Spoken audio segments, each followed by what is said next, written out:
Alam mo kanina pa nangyari yan, yung huli natin nakita siya, na action na si Senator Rabato yun. Ang nakita nga natin, alam ko may kasama pa siya mga ibang senador din doon, sumakay ng elevator and then yun na.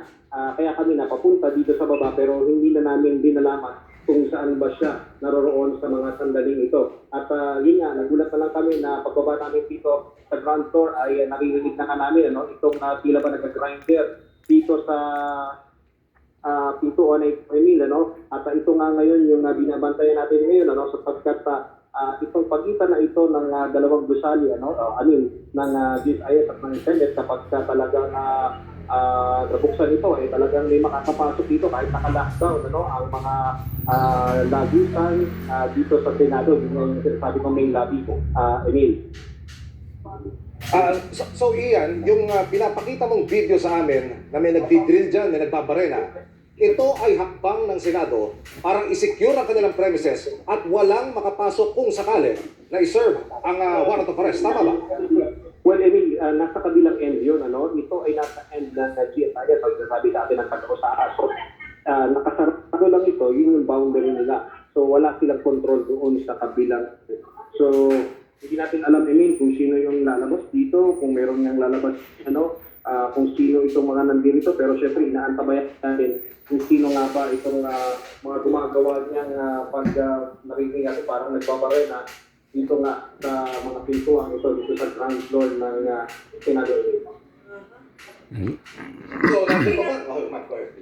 Kasi kung atin isa-isahin ang mga maaaring hinihintay dito o binabantayan o nangyayari o mga ganap sa loob ng Senado, una muna, pwedeng yan nga tatakas si Senator Bato de la Rosa. Opo. Isa yan, no?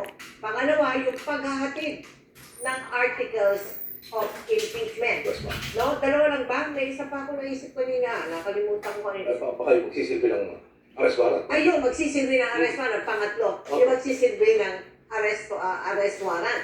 So yung tatlong yan, hindi natin alam talaga kung ano ang mangyayari.